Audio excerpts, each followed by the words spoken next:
Calathea vittata is a really striking plant. It ranks among the most desirable of houseplants, and it's easy to see why. The plant has beautiful striped leaves and an upright and very manageable size and growing habit. Calathea vittata naturally occurs in tropical regions of South America, where it grows in filtered light on the forest floor in warm and humid conditions. The plant spreads under the soil surface with short rhizomes and forms clumps.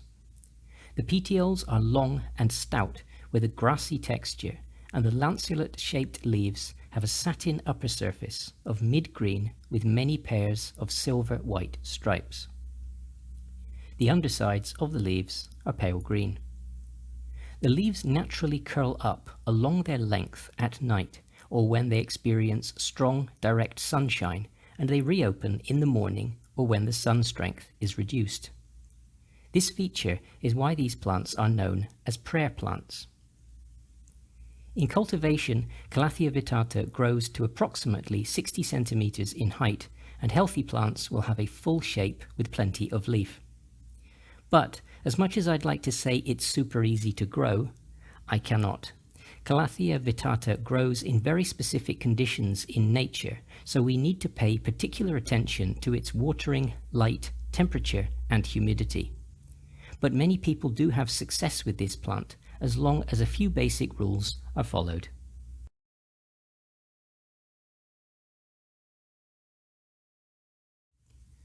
Position in bright, indirect light. A well-lit bathroom is ideal, but other locations can be used. A bright windowsill that gets early morning or afternoon sun is also good. Strong, direct midday sun is to be avoided, as this can cause leaf burn, although the leaves will probably curl so won't always get damaged. Some experimentation with position may be needed to find a spot where the plant grows well. Watering should be regular in the warmer summer months, and watering 2 to 3 times a week may be needed in hot summer weather. Try to keep the compost slightly moist at all times, but not soggy. Don't let the plant stand in water.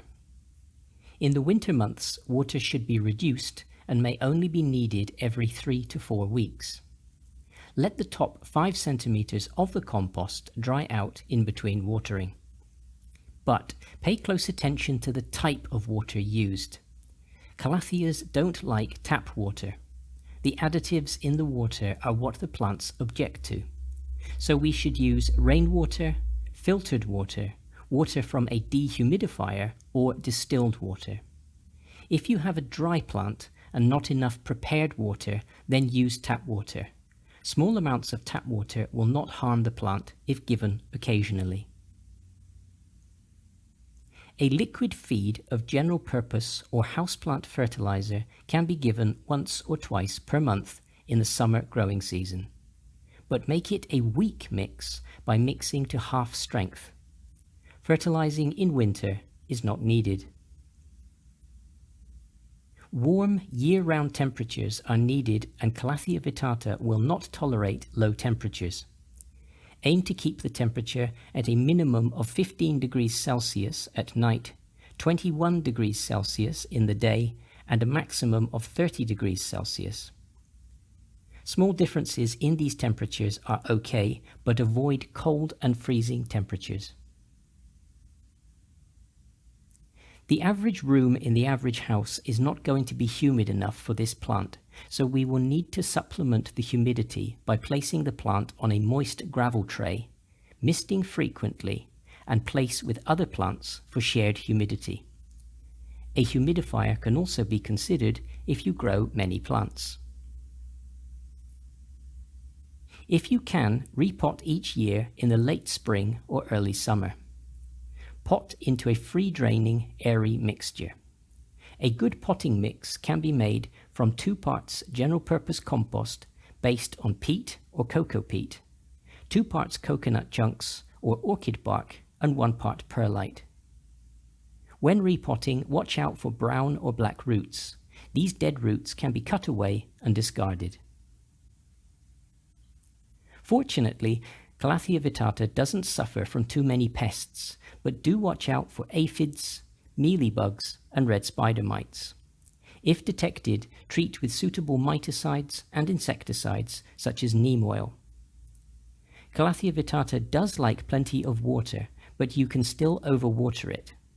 Watch out for yellowing leaves, which is one of the symptoms of overwatering. Curled leaves in the night are common, but watch out for curled leaves in the daytime, as this is a sign of dryness or other problems. If you see curled leaves like this in the daytime, look to see if the plant is dry. It may just need a good soak. If the plant is moist, then check its position for strong sun. A lack of humidity can result in leaf tips browning off. But brown leaf tips can also be caused by too much fertilizer or additives in the water, so check all of these if you get brown tips.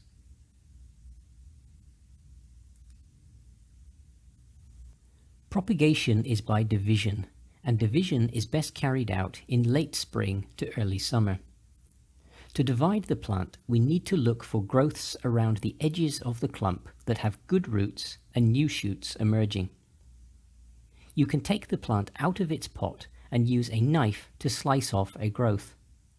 But if you want to divide into several new plants, the best way to do this is to remove most of the compost from the plant so we can see what's going on under the surface and we can see exactly where to cut. This plant has now been taken out of its pot and the compost has been removed. We can see that it has plenty of healthy live roots and new emerging growths. Be careful when handling and cutting, as it's very easy to knock these new growths off. But don't worry if you do, as new growths will be produced. We can now cut the clump so that each new piece has 2 to 3 stems and at least one new growth. We've now got 3 good-sized divisions ready for potting up. Each has plenty of root, leaves, and fresh growths. The 3 divisions have now been potted in fresh compost and they are ready for a good watering to settle the compost.